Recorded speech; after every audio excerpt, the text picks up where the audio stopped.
gerne tale om længsel. Længsel, som jeg tror er en vældig stor drivkraft for os alle sammen faktisk. Men jeg kender den i hvert fald også godt. Og når vi snakker om at længes efter noget, så kan det føles som man kan kalde det en slags sult, eller en slags tomrum, eller en slags færd, at noget skulle være der. Vi vil gerne have, at der er noget, der er der, som ikke er der. Der er noget, jeg længes efter.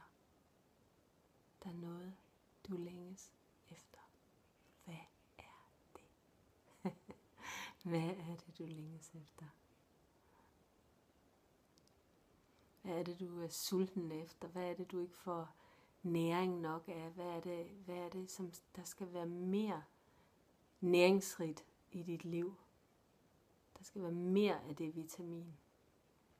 Jeg tror vi kunne betragte længsel mere positivt. Nogle gange så kommer folk og snakker om deres længsel med en forpinthed, måske nogle gange et ønske om, at den længsel ikke var der, fordi der også næsten ligger indbygget i den forpinthed, at det kan ikke lade sig gøre. Nogle gange er det også en meget fast, eller hvad kan man sige, en fasttømret idé om, hvad det er præcis, jeg længes efter. Og det kan jo også være rigtigt, at det er lige det, men det kan også overveje, om det kunne være også en slags metafor, eller et slags symbolsk billede på noget, du længes efter.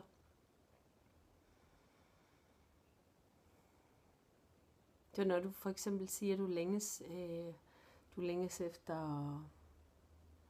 at få en partner, det er noget af det mest almindelige, folk snakker om, de længes efter, når de ikke har det, altså.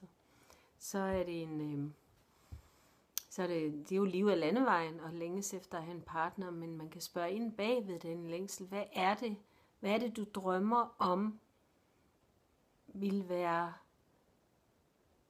mere vitaminrigt for dig ved at leve i et parforhold eller ved at have en partner? Hvad er det? Hvilken del af dig selv vil komme mere tydeligt frem der? Hvad er det, du vil komme til at leve mere, som du også indeholder? Det har man ikke været sagt, at man ikke skal længes efter en partner, men mere spørge ind, hvad er det for noget, jeg længes efter? Hvad er det fra mig selv? Og når jeg nu siger det, så er det, fordi jeg gerne vil snakke om længsel som primært nogle dele af os selv, som ikke rigtig er kommet til udfoldelse. Noget, vi ikke lever, som vi har en færd. Der er sådan en færd i luften af noget, der kunne være. Så det vil sige, ved bare at have længselen, så er der allerede en viden om noget, der kunne være noget mere af.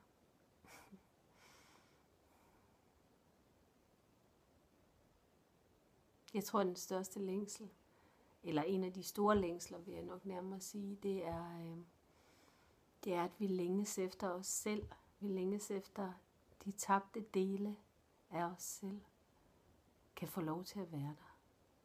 Og det vil sige, så jeg kan få lov til at være der i verden, som jeg er.